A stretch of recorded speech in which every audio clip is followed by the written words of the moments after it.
A Gênese segundo o Espiritismo, capítulo 2, Deus, a visão de Deus. 31. Se Deus está em toda parte, por que não o vemos? Vê-lo-emos quando deixarmos a Terra? Tais as perguntas que se formulam todos os dias. A primeira é fácil de responder. Por serem limitadas as percepções dos nossos órgãos visuais, elas os tornam inaptos à visão de certas coisas, mesmo materiais. A nossa visão tem um alcance e para cada um tem o seu limite. Então todos nós temos um padrão, um limite de percepção psíquica. E dentro desses limites de percepção psíquica, cada um de nós vamos ter a nossa também percepção visual, que vai até um certo ponto e varia de pessoa para pessoa a acuidade visual delas. Portanto, existem aí pessoas que usam óculos, pessoas que não precisam de usar, e existem variados tipos de óculos. Não é igual para todo mundo. Assim, a gente tem essa limitação física e também as limitações psíquicas, que não é igual para todo mundo. Certo? Assim é que alguns fluidos nos fogem totalmente à nossa visão e os instrumentos de análise, entretanto, não duvidamos da existência deles. Vemos efeitos da peste, mas não vemos o fluido que o transporta. Vemos os corpos em movimento sob a influência da força da gravitação, mas não vemos essa força. Olhar para o espaço, os telescópios potentíssimos vão ver os astros em movimento. Mas a força que está guiando para que eles façam sempre aquela mesma órbita, não vemos. E tudo na vida tem aquilo que a gente vê, aquilo que a gente percebe, aquilo que a gente imagina. E aí dentro do que a gente imagina, de acordo com a nossa cultura, das nossas informações, vai ter um padrão de entendimento, vai ter um padrão de compreensão. Tem esse 19zinho ali. Kardec escreveu de acordo com o conhecimento da época, antes de 1894, ano em que se descobriu que a doença peste bubônica era devida à bactéria Yersinia pestis, em homenagem ao bactericista francês Alexandre Yersin, de 1863 a 1943, que ele viveu, que é transmitida ao homem pela pulga do rato. Olha que interessante, né? Como somos frágeis. A pulga de um rato transmite para nós uma bactéria que pode nos levar à morte. Tem várias homeopatias que tanto previne quanto cura a peste bubônica. E na homeopatia, acredita-se que tem... Quando o Hahnemann descreveu, foi antes de 1894, né? Foi 100 anos antes que escreveu a homeopatia. Aí a teoria dos fluidos aqui prevalecia. E o Hahnemann chegou à conclusão que tinha um fluido que causava a doença. Uma energia, uma vibração, estava na energia vital, os princípios da doença. É só um parênteses, mas é importante a gente entender. Só que ele mostrou que se você der um remédio energético, como é a homeopatia é energia, capaz de causar os mesmos sintomas da pessoa, ele desaparece. Por encanto. Assim como o crotal dos horridos é o remédio que trata a peste bubônica e também vai prevenir, é porque ele tem uma energia que combate a energia da bactéria Yersinia pestis. Para quem pensa muito na coisa material, é um pouco difícil de abstrair, mas para quem estuda homeopatia, é bastante fácil de compreender e de entender. Portanto, nós não vemos os vírus, não vemos as bactérias, não vemos as microvidas que podem nos matar, mas elas existem e podem ser vistas como microscópicos. Assim como o movimento dos astros nessa imensidão pode ser detectada por um potente telescópio. Tudo com sua devida lente, com seu devido ajuste, para nos auxiliar a enxergar e a perceber um pouco mais. 32. Os nossos órgãos materiais não podem perceber as coisas de essência espiritual. Unicamente com a visão espiritual é que podemos ver os espíritos e as coisas do mundo imaterial. Somente a nossa alma, portanto, pode ter a percepção de Deus. Dar-se-á que ela o veja logo após a morte? A esse respeito, só as comunicações de além-túmulo nos podem instruir. Portanto, nós vamos ver as coisas do mundo espiritual com a percepção psíquica, com a alma. Por isso, só aquelas pessoas mais sensíveis, que têm uma percepção psíquica mais aprofundada, mais desenvolvida, vai conseguir ver o mundo espiritual. o mundo físico nós vemos de acordo com a nossa capacidade visual, também no mundo psíquico nós percebemos de acordo com a nossa percepção psíquica. Por elas, sabemos que a visão de Deus constitui privilégio das mais purificadas almas e que, bem poucas, ao deixarem o envoltório terrestre, se encontram no grau de desmaterialização necessária a tal efeito. Uma comparação vulgar tornará facilmente compreensível essa condição. Então, para ver Deus é uma condição de muita purificação da alma. Não é qualquer espírito que vai perceber, vai sentir, vai entender Deus. Eles sabem que tem uma força que os domina, que os controla, mas cada um com a sua percepção, com o seu conhecimento, com o seu entendimento. 33. Uma pessoa que se acha no fundo de um vale, envolvido por densas brumas, não vê o sol. Entretanto, pela luz difusa, percebe a claridade do sol. Se começa a subir a montanha, à medida que for ascendendo, o nevoeiro se irá dissipando, e a luz ficará cada vez mais viva. Contudo, ainda não verá o sol.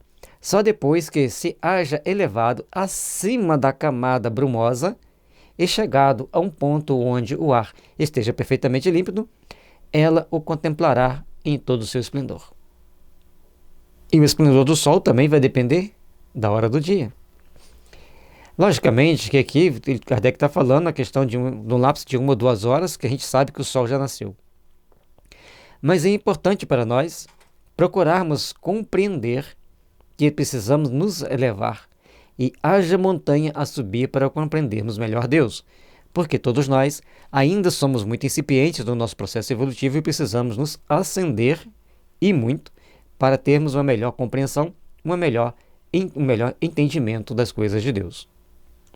O mesmo se dá com a alma. O envoltório perispirítico, conquanto nos seja invisível e impalpável, é com relação a ela verdadeira matéria. Em relação à alma, o perispírito, em comparação com a alma, ele é bem mais materializado. Ainda grosseira demais para certas percepções. Esse invólucro, porém, se espiritualiza à proporção que a alma se eleva em moralidade. As imperfeições da alma são quais camadas nevoentas que lhe obscurecem a visão. Cada imperfeição de que ela se desfaz é uma mácula a menos. Todavia, só depois de se haver depurado completamente é que goza da plenitude das suas faculdades.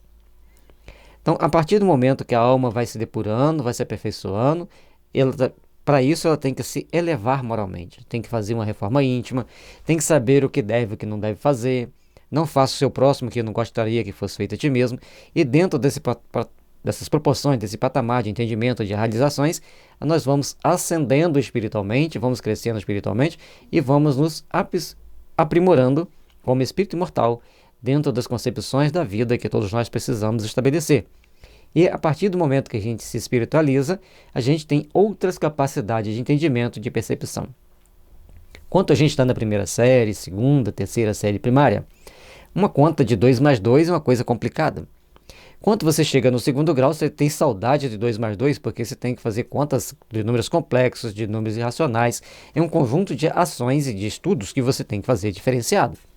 A mais. Então aquilo que ficou fica mais fácil. Da mesma forma, no ponto de vista espiritual, conforme você se espiritualiza, se aperfeiçoa em moralidade, você também se aperfeiçoa e cresce e aprimora como espírito imortal. 34. Sendo Deus a essência divina por excelência, unicamente os espíritos que atingiram o mais alto grau de desmaterialização o podem perceber. Pelo fato de os espíritos imperfeitos não verem a Deus, não se segue que eles estejam mais distantes de Deus do que os outros. Esses espíritos, como os demais, como todos os seres da natureza, se encontram mergulhados no fluido divino, do mesmo modo que nós o estamos na luz. É interessante as colocações do Kardec, é interessante a forma com que ele coloca para nós, para que a gente então consiga entender um pouco mais da justiça divina, um pouco mais de como devemos compreender as bênçãos da misericórdia, as bênçãos da paz que que Deus coloca para nós, que a misericórdia divina traz para nós. Nós não conseguimos perceber tudo, mas nós temos aquela esperança de que existe algo mais, temos a esperança de que existe um mundo melhor, nós temos a esperança de que existe um mundo onde resplandeça a luz do amor divino para nós. Então, todos nós devemos procurar compreender, raciocinar e caminhar para esse entendimento superior, para essa compreensão da vida por um outro aspecto, por um outro prisma. E assim nós vamos nos tornando melhores a cada encarnação, a cada vivência, aperfeiçoando o nosso entendimento. A alma, todas as almas estão próximas de Deus, porque Deus está envolve todos nós. Todos nós estamos imersos nesse fluido divino. Então não tem esse que está mais perto e aquele outro está mais perto. Mas tem aqueles que percebem melhor.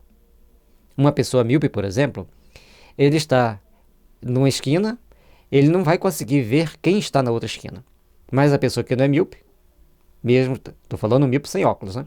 A pessoa que não é míope, junto com ele, vai ver a pessoa que está lá. E assim, nós somos míopes espirituais que não conseguimos ver e perceber Deus com a intensidade que aqueles que têm uma visão psíquica mais limpa conseguem ver e perceber. Na Terra, talvez só Jesus o tenha visto. O que há é que as imperfeições daqueles espíritos são vapores que os impedem de vê-lo.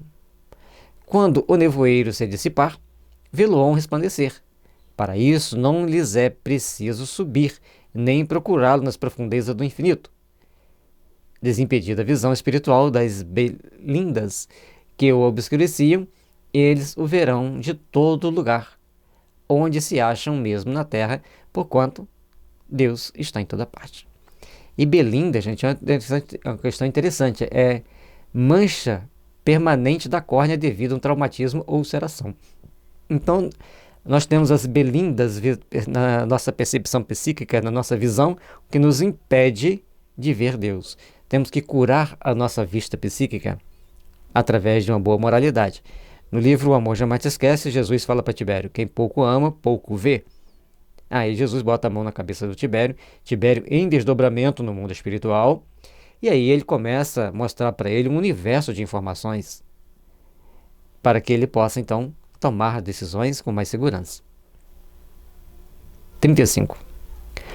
O espírito só se depura com o tempo, sendo as diversas encarnações o alambique em cujo fundo deixa de cada vez algumas impurezas. Com o abandonar do seu invólucro corpóreo, os espíritos não se despojam instantaneamente de suas imperfeições, razão porque, depois da morte, não veem a Deus mais do que o viam quando vivos, mas, à medida que se depuram, têm dele uma intuição mais clara. Não o veem, mas compreendem-no melhor. A luz é menos difusa. A partir do momento que você aumenta suas percepções psíquicas, que você se depura, você não vai ver Deus conforme você gostaria de ver, mas você vai sentir, você vai perceber, vai ter uma intuição para compreender melhor Deus e as suas leis. Então, nós estamos aqui passando por experiências e por experimentos psíquicos dentro de um corpo físico, para nos depurarmos, para nos aperfeiçoarmos e começarmos a ascender psiquicamente para alcançarmos patamares superiores de evolução. Quando, pois, alguns espíritos dizem que Deus lhes proíbe respondam a uma dada pergunta, não é que Deus lhes apareça ou dirija a palavra para lhes ordenar ou proibir isto ou aquilo. Não. Eles, porém, o sentem, percebem os eflúvios do seu pensamento, como nos sucede com a relação aos espíritos que nos envolvem em seus fluidos, embora não os vejamos. E aqui, na realidade, não é bem Deus que fala para o espírito não falar. É um ser superior, porque os espíritos superiores têm uma força irresistível sobre os espíritos inferiores. Aí, aquele magnetismo que tem ali, não os deixam falar aquilo que queriam, não os deixam proferir aquilo que desejariam proferir. Então, cada um vai agir de acordo com as permissões que tem dentro do ambiente mediúnico. Portanto, é de extrema importância que o ambiente mediúnico seja o mais preservado possível das interferências negativas, tais quais conversas tortas, aquelas conversas que não valem a pena, aquelas discussões que não trazem benefícios para ninguém. 36. Nenhum homem, consequentemente, pode ver a Deus com os olhos da carne. Se essa graça fosse concedida a alguns, só o seria no estado de êxtase, quando a alma se acha tão desprendida dos laços da matéria que torna possível o fato durante a encarnação. Tal privilégio, aliás, exclusivamente pertenceria a almas de eleição, encarnadas em missão, que não em expiação. Então, para ver Deus, nós precisamos estar desmaterializados o suficiente para elevar a nossa alma, para nos deslocar do corpo físico e ter uma percepção da amplitude do universo ou da amplitude do meio psíquico onde nós estamos. Mas é somente aquelas almas em missão, tipo Chico, que ele escreveu e fez o retrato falado de Maria, mãe de Jesus. Aí alguém vai falar assim, mas ela não é Deus. E nós estamos dizendo que ela é Deus, não. Nós estamos dizendo que é um espírito muito puro, muito superior, dos mais elevados que já esteve na Terra. Mas como os espíritos da mais elevada categoria refugem de ofuscante brilho, pode dar-se que espíritos menos elevados, encarnados ou desencarnados, maravilhados com o esplendor de que aqueles se mostram cercados, suponham estar vendo o próprio Deus. É como quem vê um ministro e o toma por seu soberano. Isso é muito comum. Então, principalmente dentro das religiões espiritualistas e não espíritas, ele tem aquelas que acreditam que a pessoa está falando com Deus, que está vendo Deus. Respeitamos, mas é um pouco de ingenuidade. Porque na realidade eles estão vendo um espírito, que pode ter luz ou pode não ter, e esse espírito conversa com eles e os esclarece. Certa vez, eu conversando com a jovem, ela tinha uma plena percepção do mundo espiritual. Ela estava indo para a campanha do quilo. Um velhinho foi conversando com ela, chegou um dado momento e falou tchau. Ela olhou para trás e ele tinha sumido. Ela falou, para que lado ele entrou? Em qual porta ele entrou? Então ela não sabia quando ela estava conversando com pessoas ou com espíritos. Então isso é muito comum. E aí começaram a falar um monte de coisa na cabeça dela, por parte de parentes e amigos, porque ela contava naturalmente para as pessoas os fatos. Ela não discernia. E aí ela acabou achando que a doutrina espírita era perigoso e ficando por outras religiões.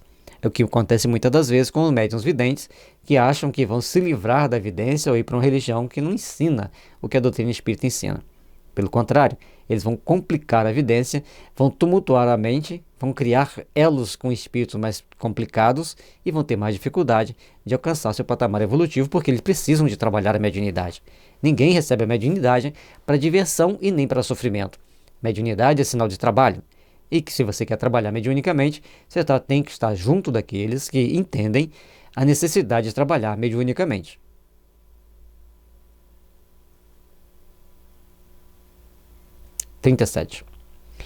Sobre que aparência se apresenta a Deus aos que se tornaram dignos de vê-lo? Será sob uma forma qualquer? Sob uma figura humana ou como um foco de resplendente luz? A linguagem humana é impotente para dizê-los, porque não existe para nós nenhum ponto de comparação capaz de nos facultar uma ideia de tal coisa. Somos quais cegos de nascença, a que procurassem inutilmente fazer compreendessem o brilho do sol. Quem nunca viu o sol, como verá? É interessante que muitas pessoas, ao recuperar a visão pelos tratamentos espirituais, pelas mais variadas formas, eles sabem o que é árvore, sabem o que é pessoa e começam a distinguir as cores, porque psiquicamente ele já tinha essas percepções. Mas, fora isso, as pessoas não vão ter grande dificuldade de entender qualquer descrição que se faça, porque ele não a conhece, ele não a vê, ele só apenas sente, e sentir é diferente de ter percepção plena. E muitas pessoas cegas do olho físico, eles são videntes, eles enxergam com as percepções psíquicas. A nossa linguagem é limitada pelas nossas necessidades e pelo círculo das nossas ideias. A dos selvagens não poderia descrever as maravilhas da civilização. A dos povos mais civilizados é extremamente pobre para descrever os esplendores dos céus. A nossa inteligência é muito restrita para os compreender e a nossa vista, por muito fraca, ficaria deslumbrada. São tantas situações que nós temos para perceber. Portanto, O Kardec coloca a questão do selvagem, do civilizado, na época dele, fazia sentido, muitas vezes, essas palavras. Hoje nem tanto, porque hoje selvagem, ele está aculturado, ele tem muito mais informação e muitas vezes muito mais moralidade do que aqueles chamados civilizados que estão na cidade.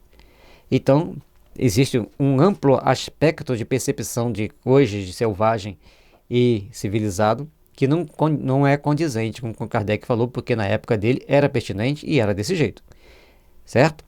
Então, uma situação existia para aquelas pessoas serem tratadas como selvagens, serem interpretadas como selvagens do ponto de vista europeu. Hoje, as coisas já ficaram diferentes. Bom, isso não soma para a gente no nosso estudo aqui, mas é sempre antes fazer a ressalva. Como que você vai descrever um computador para quem nunca viu um computador? Como você vai descrever um rádio para quem nunca viu um rádio? Uma televisão para quem nunca viu televisão? Então tem que ter sempre um parâmetro para que você mostre para a pessoa. Para ela ser uma comparação, ela poder entender. A menos que você chegue e mostre, ó, isso aqui é um computador, faz isso, faz aquilo. E aí ele vai começar a entender. Dentro das limitações que ele tem, até que a mente dele retrabalhe uma série de conceitos para se adequar àquelas novas informações. Porque a questão não é ser mais ou menos inteligente. É a mente se adaptar a um nível de informação diferente.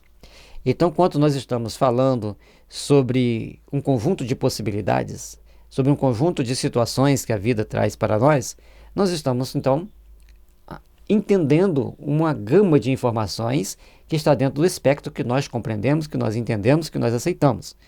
Mas quando sai desse padrão, quando sai dessa gama de percepção, a gente, então, fica, quer dizer, você não está entendendo, você não está percebendo.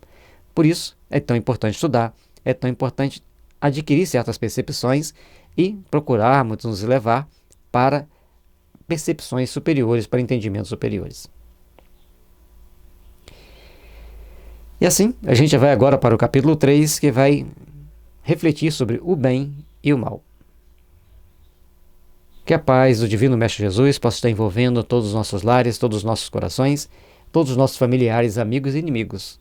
Lembramos sempre que todos somos irmãos, todos nós somos filhos de Deus e precisamos da oportunidade do perdão e da melhoria íntima. E compete a cada um de nós tomarmos as atitudes mais compatíveis com a evolução e com a elevação de nossos sentimentos.